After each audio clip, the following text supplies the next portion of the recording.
Hi friends, మేమైతే ఈరోజు ఒక ఎమ్మీ కర్రీ వండుతున్నాం. ఈ కర్రీ అంటే అందరికి ఇష్టం, చాలా నోరు ఊరుతుంది, కానీ ఎవరు చేసుకోరు, ఎక్కువ మందికి తెలీదు. సో ఇవాళనైతే మేము ఆ కర్రీ చేస్తున్నాం. దానికోసం ముందుగా కడాయి పెట్టుకొని కడాయిలో కొంచెం ఆయిల్ వేసుకోవాలి. లాస్ట్ వరకు చూసి గెస్ చేయండి అదేం కర్రీయో. ఆయిల్ వేడైనాక కొంచెం మెంతులు,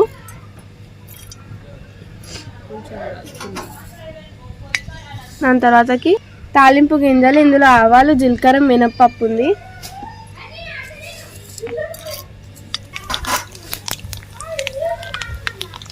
ఆ తర్వాతకి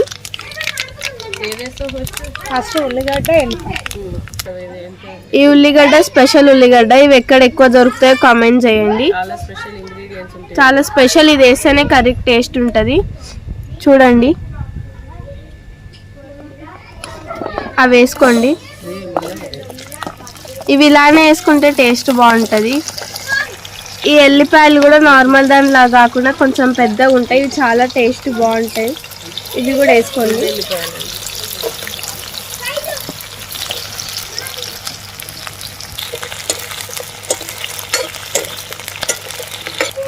ఈ రెండు కూడా నూనెలోనే మంచిగా మగ్గాలండి.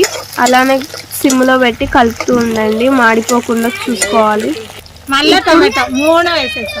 ఇప్పుడు 2 చీల్చుకున్న పచ్చిమిరపకాయలు, కొంచెం కరివేపాకు వేసుకోవాలి.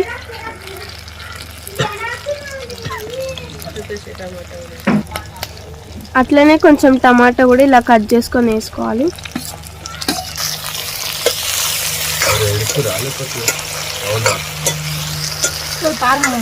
ఇలా ఇవన్నీ మంచిగా నూనెలోనే మంచిగా ఉడకాలి.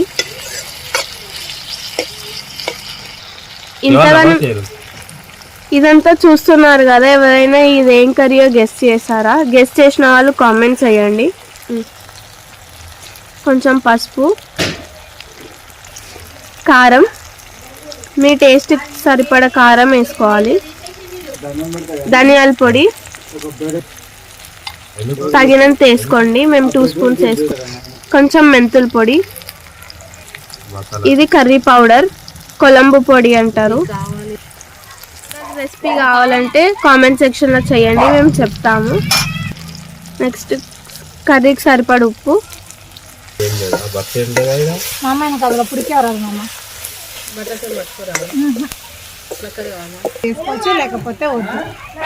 ఇదంతా మంచిగా నూనెలో కారం అంతా మగ్గినాక వంకాయ ఇంకా ములక్కాడ, ఇది మీకు నచ్చితే వేసుకోవచ్చు, లేకపోతే స్కిప్ చేసుకోవచ్చు. ఇవి వేసుకుంటే టేస్ట్ చాలా బాగుంటుంది.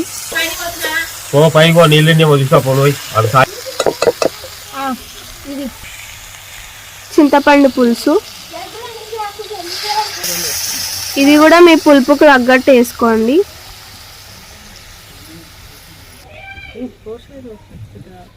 కొన్ని వాటర్ వేసుకోండి. సాల్ట్ సరిపోకపోతే కొంచెం వేసుకోండి. ఇప్పుడైతే మీకు ఒక హింట్ ఇస్తున్నా, మేము ఏం వండుతున్నామో చూపిస్తున్నా. ఇది చూసి గెస్ చేయండి. పేరైతే ఇప్పుడే చెప్పాను, పేరు లాస్ట్లో చెప్తా.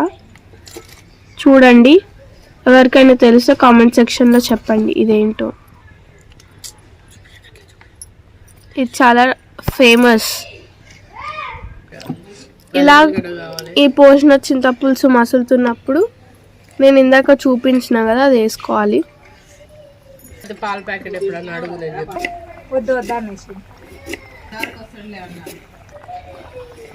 ఇలా మసులుతున్నప్పుడు మంచి వాసన వస్తుందండి. ఇలా మసులుతున్నప్పుడే మంచి వాసన వస్తుంది.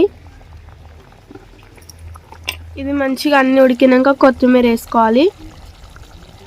సో ఇప్పుడైతే చెప్తున్నా అండి, ఇంతసేపు ఎవరైనా గెస్ చేసి ఉంటే కామెంట్ చేయండి. ఇందాక చూపిస్తున్న ఐటమ్ అయితే ఉప్పు చేప, సముద్రంలో దొరికే ఉప్పు చేప. అది చాలా టేస్టీగా ఉంటుంది, అందరికి ఎంతో ఇష్టంగా ఉంటుంది. సో అదే మేము ఇవాళ చేసినాం, తమిళనాడు స్టైల్లో చేసినాం అన్నమాట.